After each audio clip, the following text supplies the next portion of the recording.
Welcome everybody to the Calm Over Chaos Corner. This is Millie and I's sort of colouring version of a podcast. We feel as though that we do this kind of anyway on our live stream, so we thought why not try to make it a little bit more real and actually turn it into a bit of a thing. So our first topic is going to be, it's basically a Q&A about Calm Over Chaos the business, and then about Millie and Rob as people a little bit as well.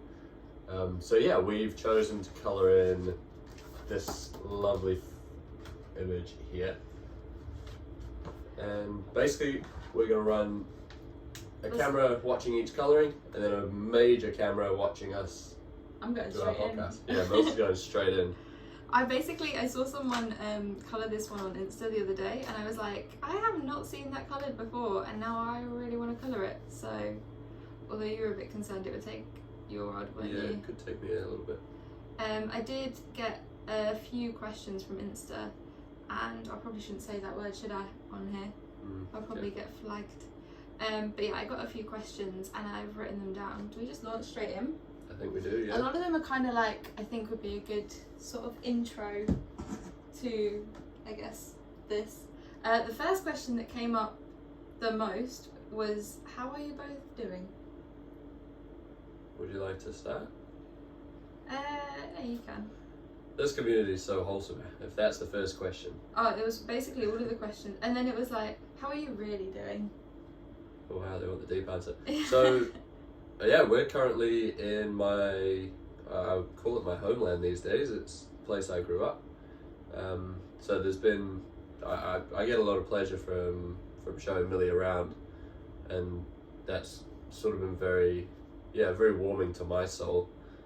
And yeah, everything feels like it's going great. Millie obviously presented me with an opportunity of a lifetime, and I'm trying to help her out with the business, and I feel like everything's going well. It can just be difficult to tie in travel and doing that properly in our minds, as well as doing the business justice as well. But on the whole, yeah, I'm doing very good. Very, very fulfilled with how life is going, and very satisfied at the moment. Mills? Yeah, I think it's so weird. I feel like with the kind of lifestyle we have at the minute, there's so many swings and roundabouts, and one day I track all of my moods in my journals, and one day it'll be like I'll write down that I'm so happy and it's the best day ever, and then one thing can happen and then suddenly the next day, I don't know if anyone else will be like that, the next day I'm sort of like, no, I'm stressed again. But I think that's kind of life. I think I find it really difficult to balance enjoyment of travel with also working, but then not feeling guilty for enjoying the travelling. Do you know? I actually was messaging one of my friends about it yesterday, and I was saying that I was a little bit stressed because we'd had 2 days with not a lot of work, and she just messaged back like, Millie, you know, most people have weekends. And I was like, yeah, I guess that's true. But yeah, other than that, like, I'm so excited and grateful to be in this country. I've wanted to come here my whole life, so there's that element that's, yeah, I'm just excited about, really. And it's really nice and fun meeting different people as well, because being Rob's country, you know a few people here, don't you? Yeah, I've got a lot of my best mates still live in New Zealand, so it's awesome to be able to catch up with them. Some of them I haven't caught up with for pushing 5 or 6 years nearly. So I've really enjoyed that aspect of it as well. Yeah, it's crazy, isn't it, how long it's been for you? Also, interesting how we're both going completely different ways with where we're starting on the colouring. I'm always a word first. I feel like I'm always word first, maybe not. I'm normally word last. Oh. And then I'll take on a challenge.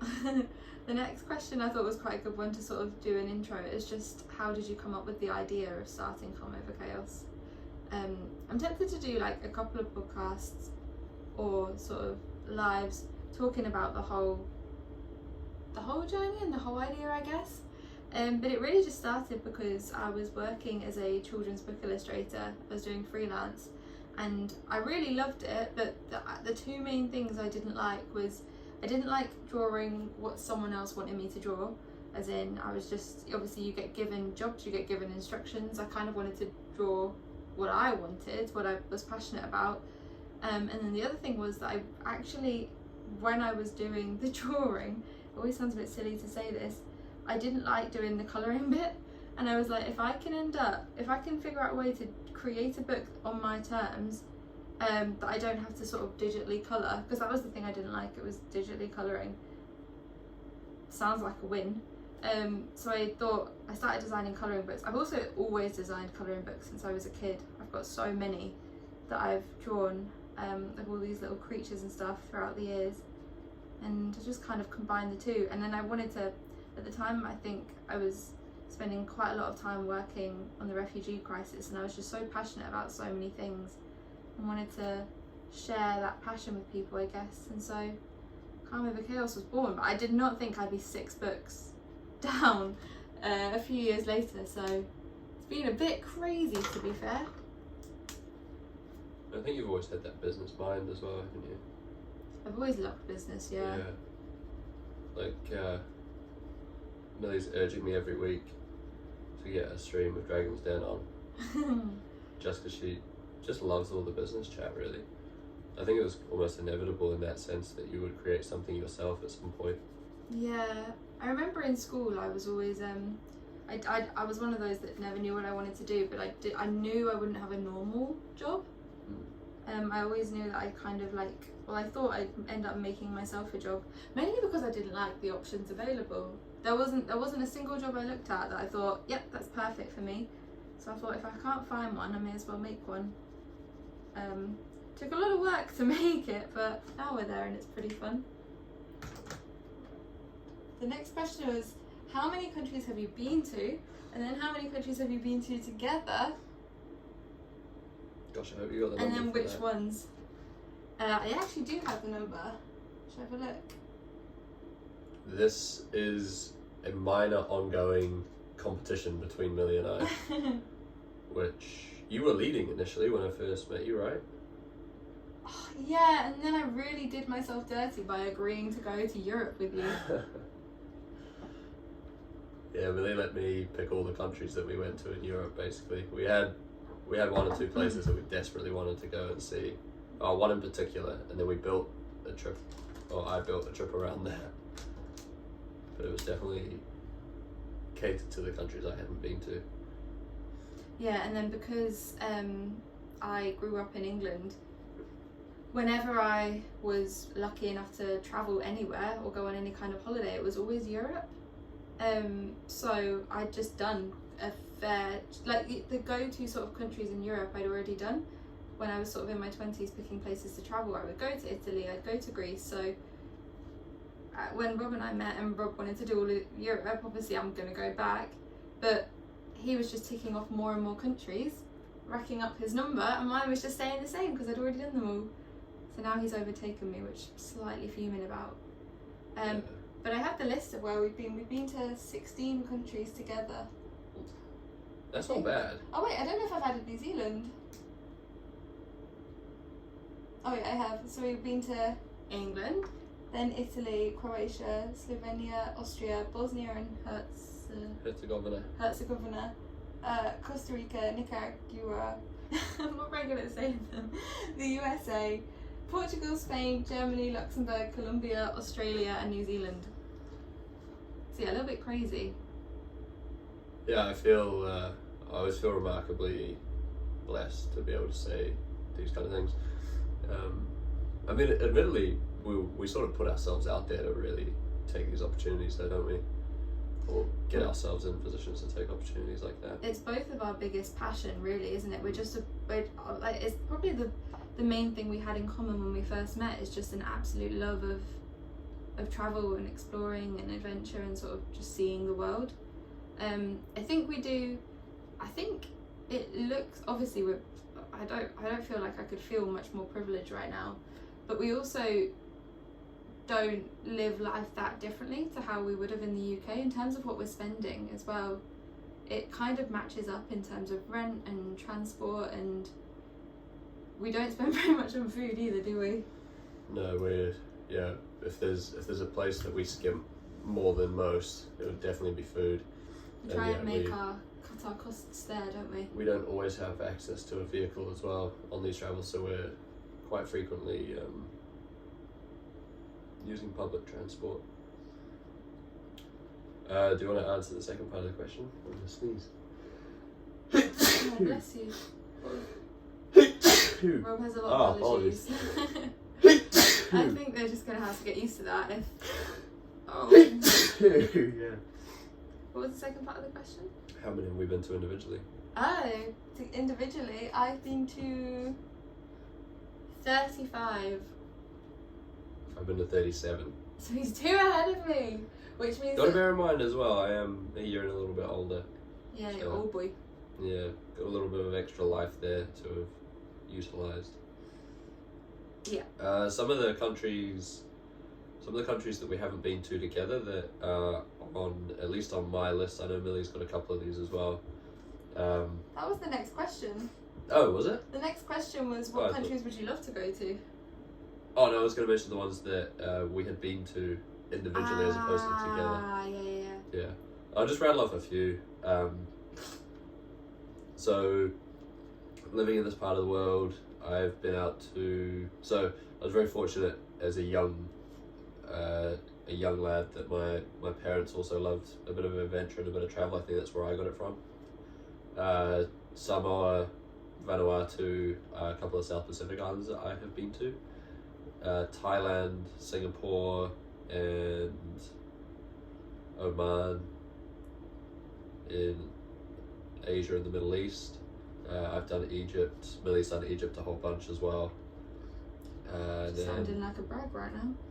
A little bit. Yeah, a little bit. I mean, I love it. I'm very proud of what I've done. So when I left New Zealand in 2022, at the very end of it, and yeah, within I think about a 12-month stretch, I did 25 countries for my travels. You went crazy. Although, like, a lot of that, so for example, we did one trip, our first trip together actually, our first trip abroad together was a week long, but we squeezed 5 countries in. So we basically hired a car and then just drove around Europe. Because if you do it cleverly, it doesn't take that long, does it? No. You can get between countries in like an hour or two drive, or sometimes a 3-hour drive. So we literally road tripped around 3 different countries, and all you've got to, well, obviously you pay for the car, the hire car, and then you pay for your flights to and from, but that's 5 countries kind of for the price of one in a weird way, yeah. Yeah, I mean, also I say I've been to these countries, a couple of them I've spent 5 hours in. We have rules, don't we? Yeah, we were on the ground, we were literally in the country and did a couple of sites and stopped for lunch or something like that. You have to say that, like, we have certain rules. It can't just be a layover. That doesn't count as I don't count any airport trips.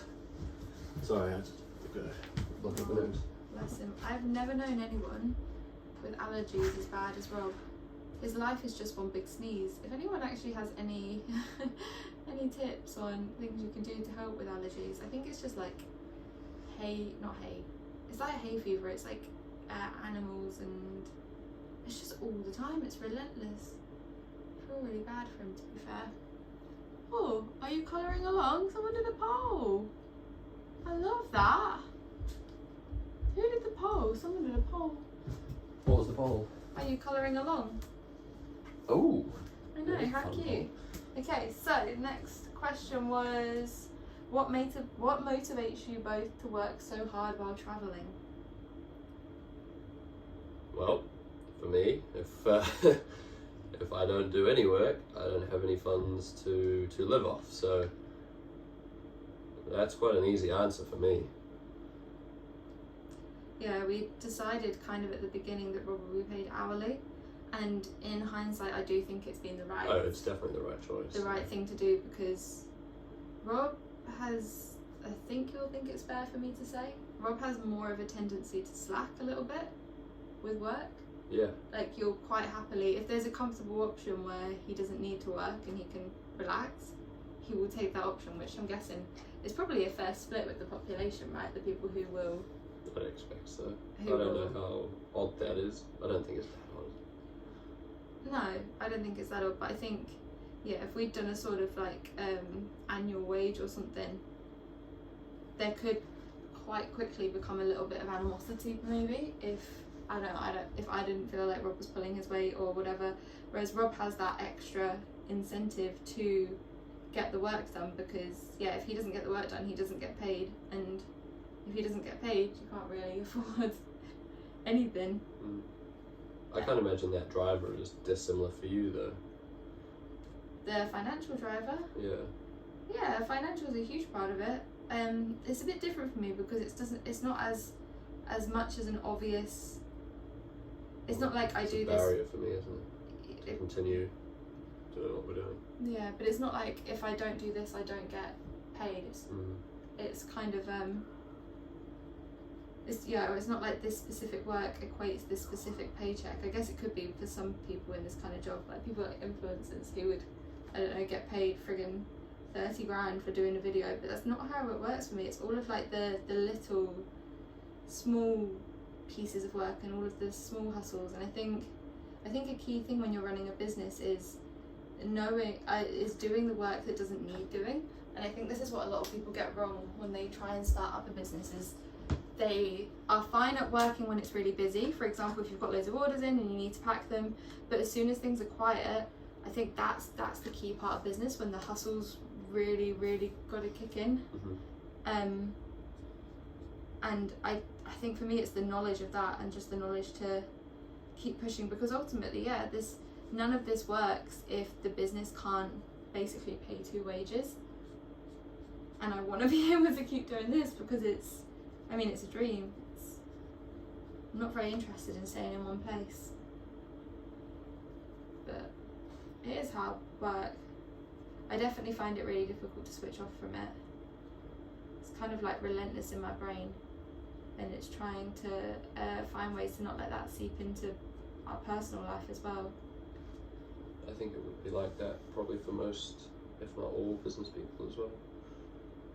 When I speak to, I'm quite good friends with Jay from Love from JXY, and she's exactly the same. She's just like, it's so hard to, or she says it's the same for her, so it's just so hard to switch your brain off from it. And there's a fair bit of pressure as well. There's the pressure that, well, I feel like I'm responsible for 2 of us, really, in that way. But yeah, I'd say that's the biggest motivator. I do think we could probably do better, but with each setup we go to, I feel like it changes. When we were in Colombia, we had quite a traditional sort of 9 to 5, and it was quite easy to stick to that because we didn't have much to do outside of work without spending loads of money. And similarly in Colorado, when we were in the USA, again, we had more of a structure. Then suddenly we were in Hawaii, but we did Tacoma, then Hawaii, and then here, and I feel like it's just been thrown in out, like, I don't know. Do you know what I'm trying to say?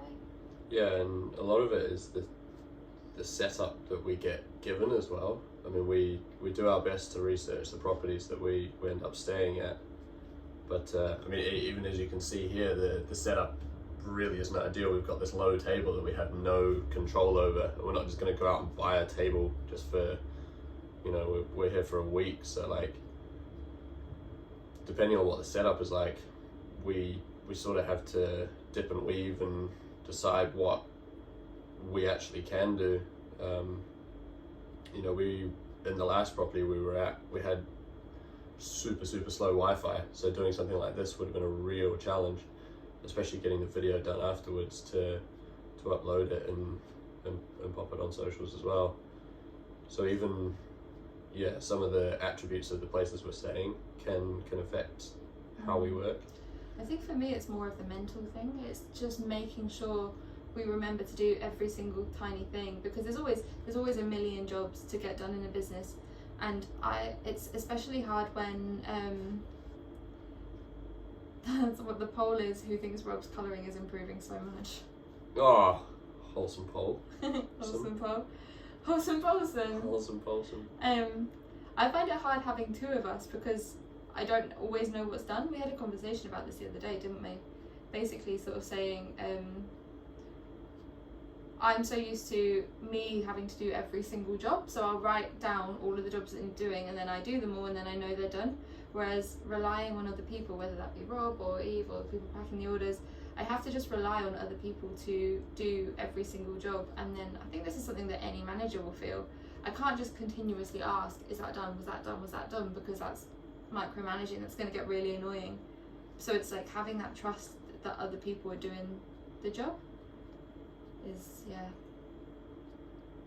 That was a bit of a tangent, wasn't it? Yeah, we did say we would get pretty good at going on tangents though, didn't we? The next one is more of a personal one though, and it's where did we meet? A few people will know this, but I guess it's handy to have in a video that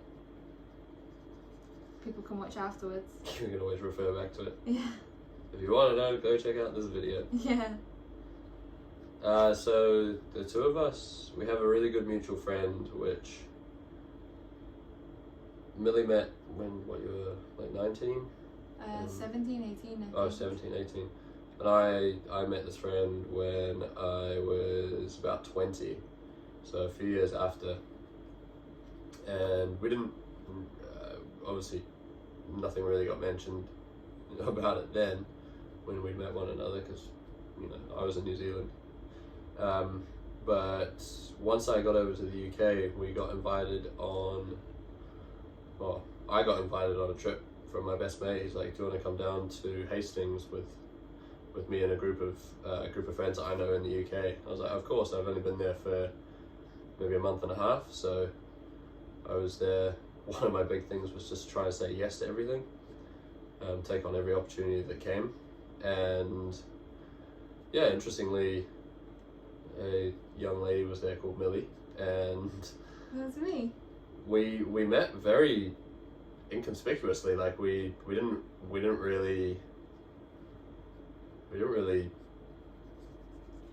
Damn, I went over stuff. yeah, there was no pressure on it. We just hung out, and we sort of hung out as a group, and nothing really struck us as crazy exciting at that point. We had I guess. really good conversations Oops. though. Careful. We had a hot tub in our accommodation, and Sounds more saucy than it is. yeah, well, oh gosh. Well, first of all, I had been told that Rob was gay, so there was that. Partly why I felt so comfortable launching straight into a hot tub with a man I didn't know. I think I thought there was like that extra safety element of, I mean, which obviously it was fine anyway. Rob is a good man and wouldn't have done anything anyway. But yeah, I remember the conversations in the hot tub were insane, and I remember kind of thinking like, obviously I was aware you were gay, but I was like, he's just so interesting. Like, Aware of it. Oh well, no, I thought you were. And I remember even saying to a couple of my friends afterwards, like, I met this guy and he was just so interesting. Like, I want to meet him again to have more conversations, because I was just fascinated by our conversations and the way we spoke together. I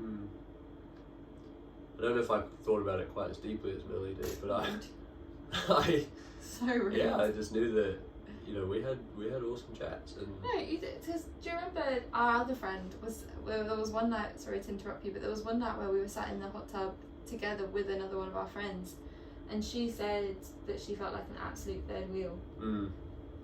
It's true. It's interesting when you get other people's perspectives on things like that as well, isn't it? Yeah. But anyway, time had passed after that. We both lived live for, what would it have been, 2 months? Yeah, about that. 2 months. I was living about an hour and a half away, so, you know, we didn't really have any decent opportunity. Didn't even really think to talk to one another. I don't even think we really messaged, did we? No, I messaged you once, but it was because you did a really fast run, and I've always quite like running as well. So Rob just posted on his story that he did a good run, and I was like, oh, that's good. But that was it. Yeah, nothing spicy. Nothing spicy at all. And then yeah, we got invited mutually by the same friend to join him and a group of his other friends on a canal boat. And the canal boat's definitely where things for us hit off a lot more than anything else. And I think a lot of that was due to we both had time, you know, where you sit on a canal boat. We were on there for four days. No internet as well, which was huge for me, internet. Because otherwise I would have been working. Yeah. This was back in the type days where I didn't take breaks ever. So I brought all of my work stuff with me to the canal boat trip. But there was no Wi-Fi, and you're in the British countryside, so no signal. so you just had to sit and chat. I loved it. It was one of my favourite trips I've been on. But it was, I think that time, and that's what Millie and I sort of do best, is just chat and hang out. It's, I think, almost one of our favourite pastimes. So many times where we sort of just plan to do a thing, but like a little activity, but the activity just transforms into us just having a chat. Even when we go in the car sometimes, when we both love listening to music in there, but we end up just chatting instead, just whatever comes to mind. Once we had that time together and really were able, I mean, there was this sort of a magnetism between us anyway, where I was just so fascinated at pretty much every word she said, and then it was pretty cutesy when you think about it like that. So we met on a canal boat in, it's so bad that I don't really remember. It was Lower Hayford, the place. I don't remember the canal though. It was just in Oxford. It was really lucky timing though, because the day that we went on the canal boat was also the day I'd gone live with the warehouse.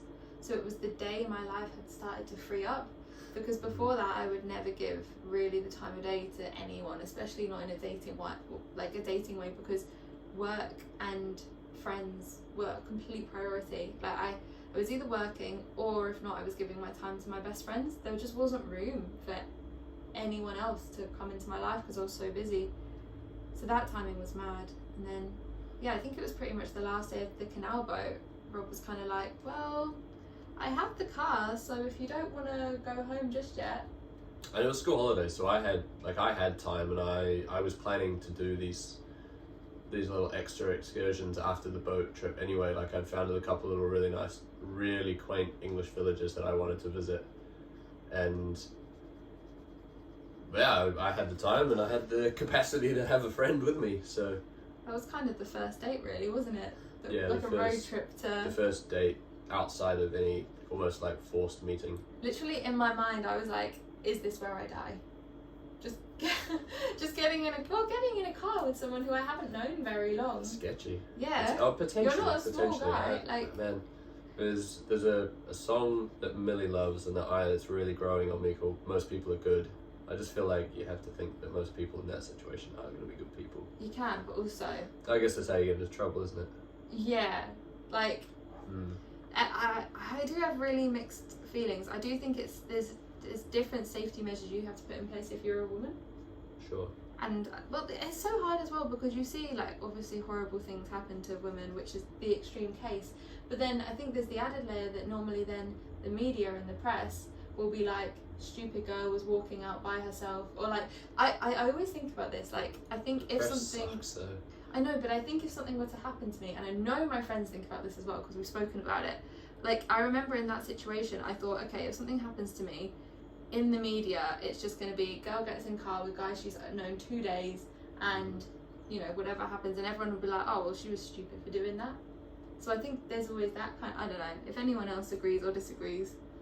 Could probably look at the comments. That could probably be a whole podcast topic. Oh, that could definitely be a whole topic. It's 44 people. Oh, that's cute. That makes sense. That's a special number for the first one. Someone said, I get you, Millie.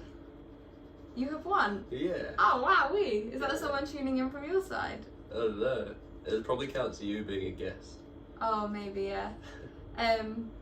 But yeah, so that, long story short, was how we met. And from there, it was just pretty intense. Because also, as soon as I knew that I was going to have people packing my orders for me, I made the decision that I wanted to spend, I think it was May, was the month, basically in a different country. Or I didn't know if it was in a different country, but I wanted to change it up. I didn't want to be chained to my bedroom, so I deliberately, when friends had asked like, oh, are you free this day, are you free this day, different days in May, I'd said no to everyone because I wanted to just be free to do something different. In my mind I thought I'd maybe go work from a different country, but that weirdly meant that every time Rob was like, are you free, do you want to do this weekend, I had a free diary, which for a 20-something-year-old living in London doesn't come like that. It's kind of, well, it was rare for me that would be the case because normally I'd be seeing friends. So yeah, it all kind of just... You got 3 people now! Nice. Yeah, it was all just kind of quite lucky. I've got 41, so they left me and gone to you. Yeah. But yeah. So what was the next one? Random one. What's your go-to fast food order? Oh, so simple for me. Fast food order? Yeah. Is it? I'm grabbing a pizza any day of the week. Well, one of the questions was favourite McDonald's order, but I was thinking we don't really eat McDonald's, do we? Gosh. I was always a sucker for a triple cheeseburger. Were you? Yeah. My thought pattern was just more cheese, the better it's going to be. Life. Yeah. So that's probably my answer, like a triple cheeseburger combo. Large, of course. Large? No, you wouldn't. Small fries, yeah, small fries is just not enough. I don't know what mine would be. Maybe... Also... Oh, okay, never mind. Well, you were thinking. Taco Bell slaps. I want to put that out there. Taco Bell was really tasty. It was cheap, wasn't it? Maybe that's what added to the taste. Yeah, I wouldn't say it's tasted the best in the world. Well, no, it's fast food. But it was cheap. I'm going to have to do some glitter soon. It's been a while. I think mine would maybe be... Can I have, like, Thai as a fast food choice? So you get it pretty quickly. Or, like, some sort of noodles or something like that, I think, would be my favourite. My favourite food is a roast dinner. Sad times being here, not having them. Although could we try and cook one at some point? Maybe. You're not that fussed on roast dinners though, are you? Really not. I'm sorry, this is going to freak people out in the UK. I'm just really not a roast dinner person. I don't love eating meat that much. I'm vegetarian. I know. You have a roast dinner that's not just meat. I just don't love it. Anyway, then we have recommendations of other hobbies to do. Just other hobbies to do other than colouring that's going to help with your mental health. For me, picking up a skill is... I know that's kind of broad. I guess I could potentially push down into that. My background is more a sporting and... Well, I used to teach health and physical education, so, I have a couple ideas as well for some mental health activities. But things along the lines of... This is not necessarily what I do as well,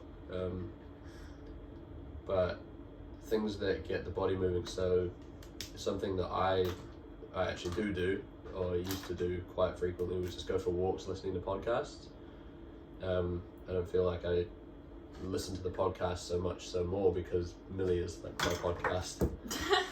And that's true. So, or even just going for a walk with somebody. I know it doesn't seem all that much, but sometimes getting outside just really, really invigorates the mental health side of things. I think it was kind of memed in a way because of COVID and the whole get out for your walk for your mental health. A little, yeah. But also it kind of is with good reason, isn't it? Mm-hmm. I think I benefit more from a walk by myself sometimes than I think sometimes there's almost not with you, but with certain people I almost find a pressure to keep talking, keep the conversation going, think of things to say, and that's not always that helpful for me. But a walk by myself with Taylor being Swift, not a friend, I find that really helpful. Yeah. Sorry, go. No, you're fine. Otherwise, another really good one, again, may seem simple and obvious, but reading has been something that I tried to do in particular over the last sort of 2 years and really seemed to help me. I think I know I spend a lot of time on screens. I'd even argue that particular video games could be decent for mental health as long as you pick the right one that you're going to get some success with, one that you're interested in, that you're engaged with. There's definitely a lot to be said for the opportunities that video games could offer. That's how I feel anyway. I think I'll have completely different answers. I think so. Mine's all like doodling. I'd quite like to make a book one day. I don't know if this sounds stupid, but imagine a book where I draw a drawing but really faint lines, and then the book itself would be like you going over in a thick black line and drawing it yourself almost. It could be a way to practice your drawing and learn different ways to draw things, but well, also that's how calligraphy books are done, isn't it? It's just so satisfying drawing. And I feel like some people are not scared to draw it, but they're just nervous to because they don't know how to do it best, I guess. But they feel like they're not going to be good once they're finished. Yeah, I guess so. So I would thoroughly enjoy doing that. Also, I've seen a question pop up that said, can you do a book for men? And I just want to say, this book is for men.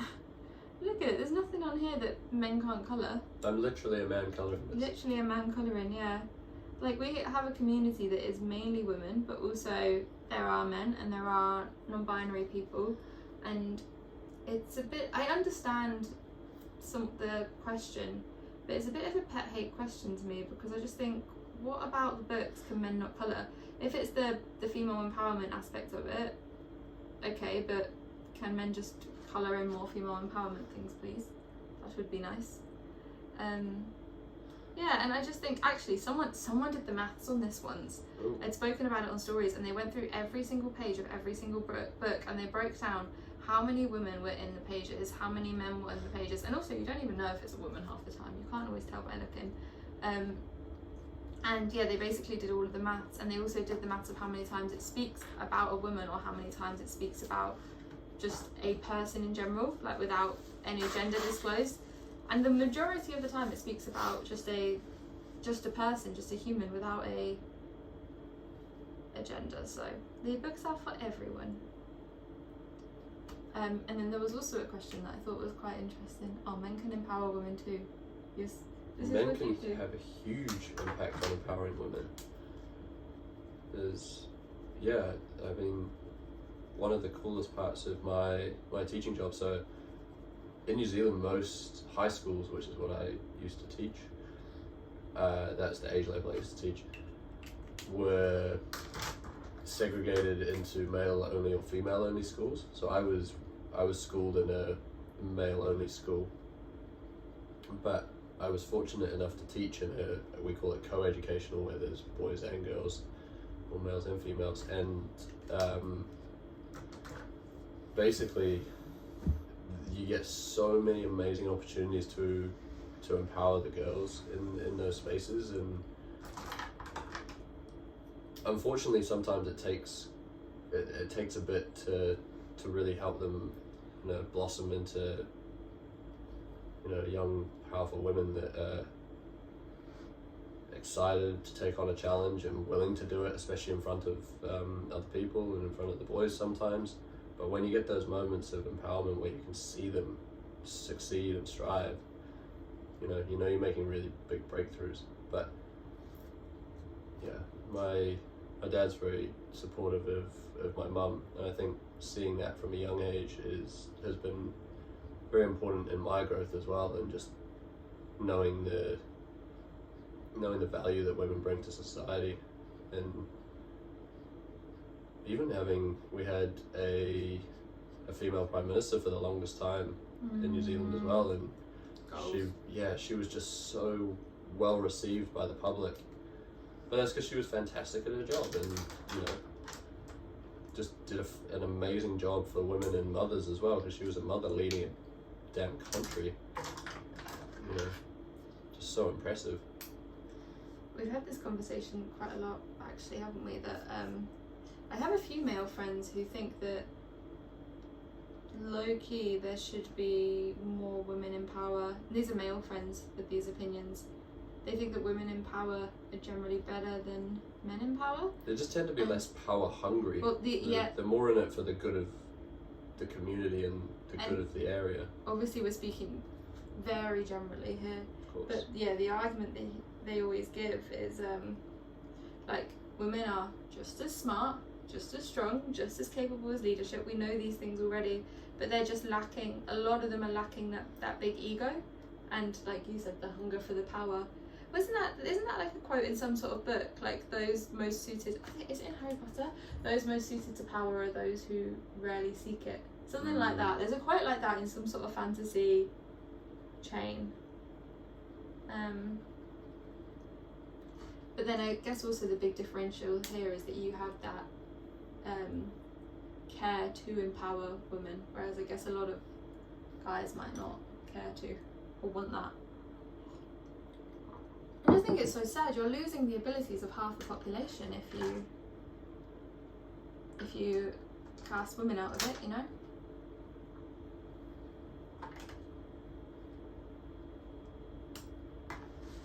Yeah, just agree with everything that's been said, really. The other question was, how do you feel about what you're doing? Like, someone said, is this always what you wanted to do in terms of travelling, and then also the job you're doing now? So it's targeted to both of us? Nope, that's a question for you. Oh, wow. Well, I was very happy teaching, but I had, and this was whilst I was here in New Zealand, so I taught for 3 years, and I just had, especially through COVID as well, where we in New Zealand were just very, very restricted to the access to anywhere but New Zealand, basically. It wasn't difficult getting out, but what was difficult was coming back to the country. There was massive waiting lists to get a flight back in, so I felt very restricted in that from that point of view, which meant I felt like I had to do something relatively drastic to chase some of my dreams and chase some of my goals. I made a 30 before 30 list, which contained a lot of travel things and things that I just wasn't going to be able to do in New Zealand. So I knew it was time, and I knew I wanted to go and see more of the world. So I headed off to the UK and kept teaching. So that part of it was all cool. The theory was that the UK would open up Europe, right? Because the theory is that UK people might not realise, but New Zealand's like a minimum of a 3-hour flight from and like the next country, which is Australia, which is then another huge flight from anywhere. Yeah, it really is. So yeah, to open up Europe, England was the easy call. I could work in England because I have dual citizenship, which again is just another complete privilege of my life that I have. And it also opened up the USA, so I knew a lot of things that were on my bucket list were in the US. So I sought after a Camp America job to get myself across to the States, nice and legally, and you know, earn a little bit of money whilst I was out there having that experience.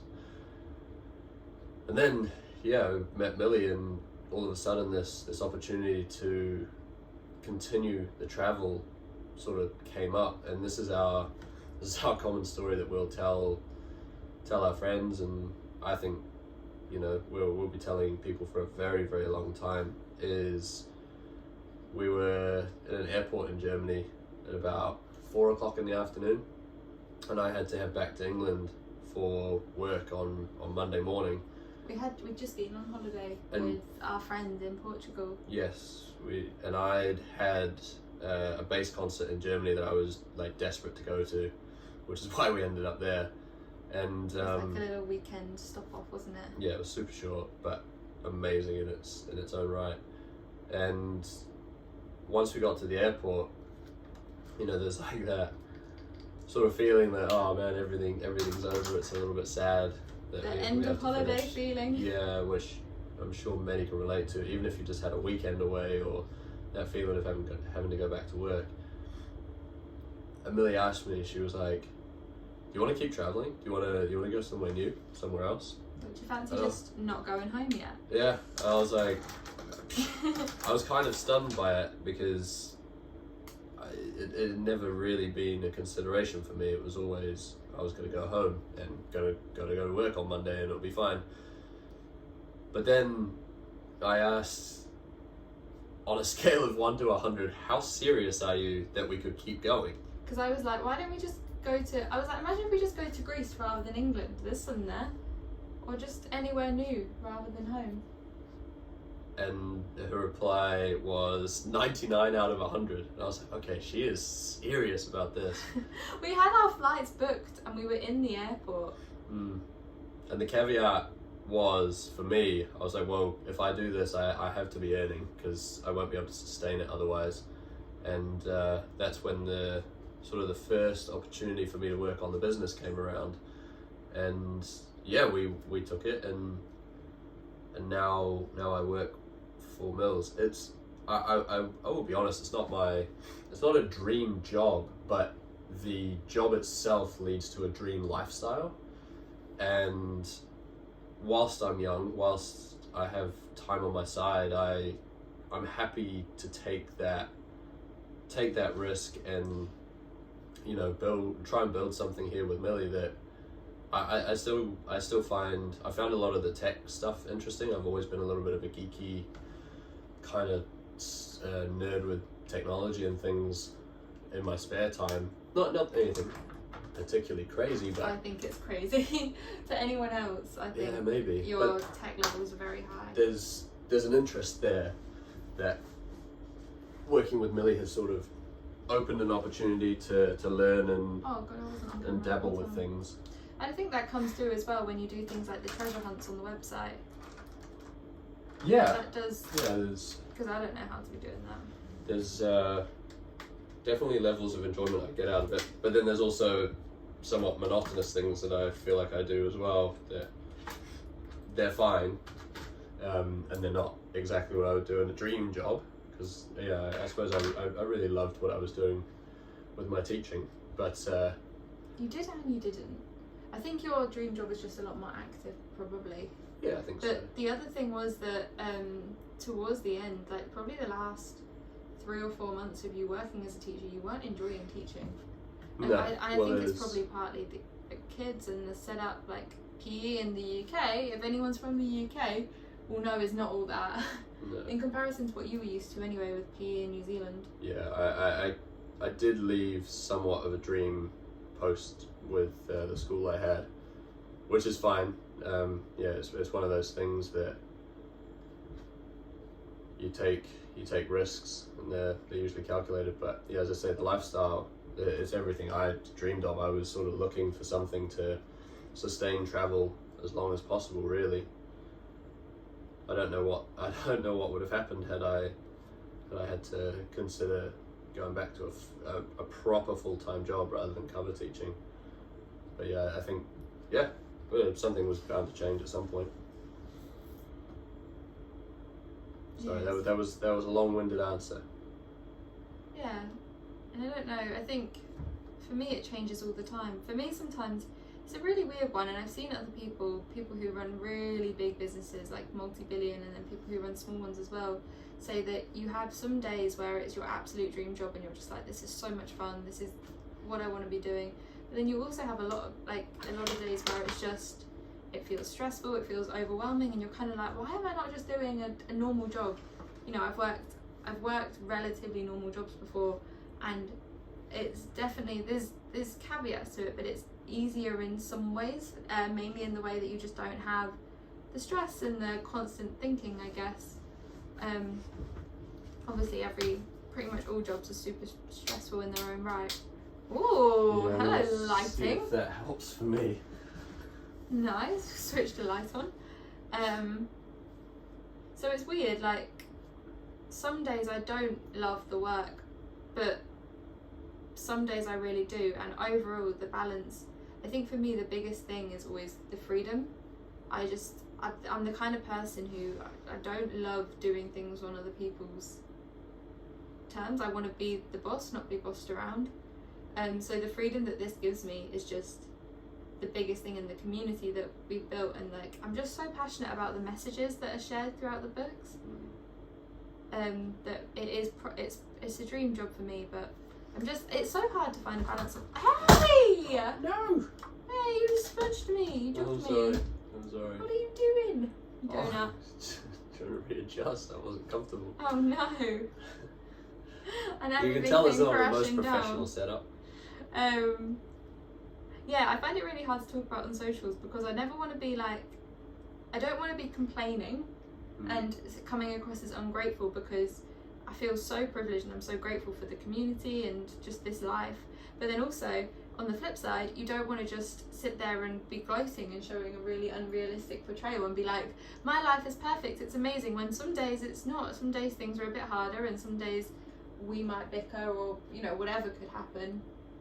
Yeah, it's that balance of being like, coming across as, yeah, I'm really grateful, which I am, but also it's not perfect, but also I'm not complaining about it not being perfect.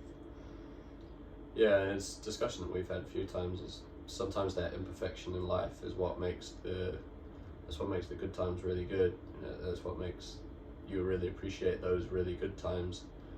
You need a bit of contrast, or else, I don't know, I refer to this episode of SpongeBob a lot, where Squidward goes to Squid Village and he lives this idyllic, perfect life in his mind, but day after day goes by of him doing exactly what he wants to do and his favourite activities every single day, and all of a sudden he just starts to get bored, and he misses SpongeBob and he misses Patrick, that are annoyances to him at the best of times, but that adds a dynamic level to his life that if it wasn't there and he didn't have these sort of lower moments, the highs wouldn't feel so good. It's a banging episode if anyone knows it or hasn't seen it. It reminds me of like the classic sort of Home Alone conundrum, or just any time that you leave a child alone and they're able to do exactly what they want, and it's really, really fun for a little bit of time, and then suddenly it's not as fun. Mm-hmm. It's almost like we have these structures and we have these highs and lows. We have these, I don't even think it's lows. Do you know what I think one of the biggest revelations was of my 20s? It's just realising that I don't have to be super happy all the time to have a happy life. Like, so often most days are going to be average, right? That's just the way life is. That's statistically true. Yeah, and if you can get content with just being content, so not having these super happy, amazing, positive feelings, but also not being really miserable, just that sort of middle ground I think a lot of people get quite upset with. They don't like to feel that middle, but feeling content and relaxed in that middle ground, I think, was a huge difference maker in my mindset as I've gotten older in my 20s. This is another one that could definitely be a whole podcast episode, I feel like. I'm it's excited. One of the most difficult things that our generation is dealing with, I think, is being content with boredom. Yes. In the face of social media where everyone's having a blast, and, you know, alternative methods to increase dopamine levels and things like that. Your video games, even things like pornography for men and women sometimes. But those kind of things just lead us down this. Even TV and movies and and TikTok and everything that sort of gives you that feel good, happy hormone hit. It's also accessible now. So to be able to take a step back and just appreciate the mundane and boring, that's hard. I struggle. It's not my strong point for sure. Yeah, you really do struggle with it, don't you? Yeah. It's something that Rob and I have spoken about as well, is almost like when we're trying to do so many things while we're young, and every day we're chasing new dreams and new exciting sort of thrills, that it's almost like, well, hang on, at some point you are going to have done a lot of those things that you've always wanted to do, and at what point do you just kind of, like, you've been concerned, haven't you, a little bit? Very concerned. That you might get to the point of just being like, well, I've done it now. Yeah, I mentioned my 30 before 30 list, and some of those things were pretty extravagant things that I really just wanted to do in my life. I didn't really expect a lot of them would be done by 30, but a lot of them are done, and, you know, it's what happens next, what's your next driver, what's your next motivator to keep you going. Tough questions, but good questions, and good. I think if you're cognizant of it, you know, you can come up with new things. A lot of what we end up referring to often is the difference that a child would make in a life. For us, it's not yet, but, you know, down the track I definitely want to be a father someday, and I think that's going to add a different spice to my life than what I have now and what I've craved. Stop! I'm so broody. Dangerous. It's really ironic that a quote in my book is stop asking women when they're having babies, because I'm like, ask me every day about babies, please. For me personally. Yeah, well, Not ask you about them. It's not necessarily. Oh, when I'm having them, when yeah. you're having them. Someone's asked me to zoom in. I actually don't know how to with. Pinch, isn't it? Oh, with the double. With the double, yeah. I'm actually worried that the double is going to download as a double as well, not download as two singles. Yeah. But that's something we'll learn. Oh, someone's colouring Stop Asking Women. Love it. I really like that page. I actually have a lot of friends who really like the meaning of that page. I think it's becoming more and more common that people just do not want to be parents, which is so fair. I wish I could be that selfless, but I'm too broody. Yeah, another podcast episode. What on? Oh, and the growing children, or declining population. Declining population is another scary thing that we have to think about contending with. Someone said you can spend a couple of hours with my son and see if you're still broody. Yeah, obviously we say all these things with. I mean, we've both worked with children and. Done a lot Let's of work say, with children. but I think both of us have really enjoyed our time in those fields. Although I think any parent will instantly say it's gonna be completely different. So different. Yeah, you get to go home. Well, with us, we get to go home at 3 or 4 o'clock, whereas the children go home to you. You go home for the rest of the night. That's, the rest of their lives. 18 years. Maybe. Maybe longer, maybe less. Isn't like the average time someone moves out in the UK 30 now, the average age? Should we fact check? Yeah, have a little Google. I actually don't know what it would be, because people move out for uni but then they move back a lot of the time. Yeah, I think for you and I, we were both out in our teenage years. 23. What, moving out? Seems to be, Are you using the green? fits with European countries that range between 21 as the national average and move to about 33. That's mental. Really? Yeah. That's a bit nuts, isn't it? Nuts. I think I've just always been broody. Actually, no, I've been broody since I was about 12. But equally saying that, I really, really appreciate my life as it is now. And yeah, I think the life that we're both living right now is pretty selfish, isn't it? There's definitely, very selfish, yeah. It'd be very difficult to have a child and kind of do this sort of stuff. Which is part of the added incentive to just, for me anyway, to just go out and do it and take the risk. And yeah, I'm just like, I don't know if I'll always have this opportunity to be this flexible. I expect not to have it for the vast majority of my life, so yeah, here we are. What, the flexibility and freedom? Oh gosh, yeah. You know. Even just in a more normal job, like someone's commented saying they're a teacher and a parent, and they were just confirming that they're very different. Mm-hmm. But even like we kind of said earlier, being a teacher, that holds you down to a country to an extent. Obviously you can still move countries as a teacher, but you are a bit more held down, aren't you? We're also pretty much on the hour now. Oh wait, I wonder if we were getting close. Yeah, well, I guess the idea with this going forward is to have pretty much as an hour each time. Obviously it doesn't matter, it's not the strictest thing.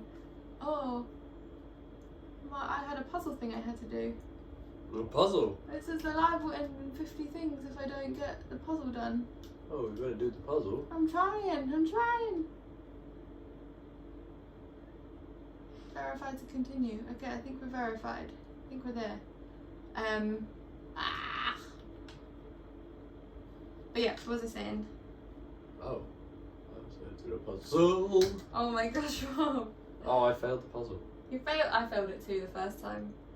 But I think the idea is that we could, like, obviously this was more of just a chatty one, but I'd really like to do different podcasts, do a mixture of like talking about, I don't know, things in the world that need talking about, kind of touching on some of the topics. A more targeted one, right? Yeah, and also I want to kind of learn about different things, and you know, have it like you can just take away some new info and stuff like that. Yeah, and even for us to learn as well. Like Well, yeah, that's what I mean. Quite happy to learn about a topic and try to throw out some of my learnings. I know, especially if any of the people watching have any good topics that they're a little bit more knowledgeable about. That's the kind of helpful thing with the live as well, is like today I've had a little look through some of the comments as we've been going, so there's a way for people to sort of put their 2 cents in that you wouldn't always be able to do, but obviously we'll be saving this video and uploading it to probably YouTube and TikTok as well for people to just watch whenever suits, if you want a little bit of company while you're doing some colouring. I think I'm pretty much done, you know. Oh boy. 2 different skill levels right here. I could add more. I could do some more sparkles to the top maybe. Oh, there's no need to. I might just finish my trees. Yeah. I'm really happy with how these trees have come out, actually. The other, should we just, I'll do one more question then maybe. Yeah, sure. What's your favourite colouring book? Actually, I do have one that I think off the top of my head. And it's just from my background, and probably partially because I was around in its creation. So, yeah, the one we're colouring now for the next generation is my favourite. It's the one Millie and I back and forth on some of the topics and some of the ideas quite a bit. So I feel there's a bit of, there's a bit more for me to relate to there. And obviously, given my history of teaching as well, they're all very important topics to me. So for the next generation, The one we're colouring now? Yes. Which says, the world isn't split into heroes and villains, or good and bad. Most of us are born somewhere in between, and it's up to us what kind of person we become. If you couldn't read it, which I'm sure most people can. I think my favourite started to change, you know. My favourite was always Let's Be Better Humans. It just always felt the most me out of all of my books. It's very quickly becoming, I've got a top 3 for sure. So Let's Be Better Humans, Messages to My Younger Self, which is book 5. I really love it. I think I could probably rank the books actually. It just, I feel like it's like the therapy book that I just find soothing. And then I really like For the Next Generation too, which surprised me so much. I didn't expect to like it as much as I did when I was asked to do a preteen book. But it just feels wholesome. It just feels like the kind of messages that, again, I took it a lot more. I put a lot of pressure on myself because I was aware it was potentially going to be used by a younger audience, but I really enjoyed making it. It's a hefty book as well. There's a lot of pages in it. There was just so many messages that you wanted to get across. Yeah. Right? Your trees are popping beautifully. Well, thank you. I am happy with how they're coming out. Yeah, it looks so good. Tried something a little bit more different where I'm trying to blend up. I'd be interested to know what anyone else's favourites are though. One day I'd like to do a poll and ask. Oh, love the next gen, but it's too beautiful to colour. Too beautiful, oh gosh. I'm gonna start pulling out the pages and framing them. Someone said, that hour went so quickly. Would you ever have any guests? If you can fly yourself to where we are. But surely you could do it, Oh, like a guest. Yeah, what did you think I said? Yeah, no, I was thinking like a live guest, like somebody with us. Oh, no, like a guest on this. Surely you could relatively easily. I'd really like to have different, even friends who are just really clued up on certain topics. or maybe even some of the customers too. Yeah, for sure. I know that you're all different, you have different skill sets and different knowledge bases, and that could be kind of cool if we were going to speak about something that was more of one person's niche. Like if I wanted to talk about refugees, I could try and have one, like I have a couple of friends who work in that industry, and it would be really helpful to have their knowledge as well. Can just chill and colour. Hopefully it works as well. Hopefully everything saves as we want it to, and we can download it suitably. The next couple of hours will tell a tale, I'm sure. Well, here's my progress. It's a little short of Millie's, but we're moving. I've gone for like a dusk or a dawn theme. Right. And it's gone for night. Yeah, it's interesting we've done the... Ah, how way do I go? This way? That way. Whoa. See them side by side. It's funny with the different bars we went for, isn't it? I didn't really put much forethought into it, to be honest with you. I started colouring the letters dark blue and I was like, uh-oh. That's the sky colour. Oh no! Yeah. Bless you. But thank you so much to everyone who's come on and joined. And yeah, I'm glad that a few of you have been colouring along, and like I said, we'll get this uploaded ready for next week. Yeah, we can say see you next week. Thank you so much for tuning in. Same time next week. We'll be in the same place. We'll pick a different topic to... Will we be in the same place? Just, I think. Potentially. Just, yeah. Will we be?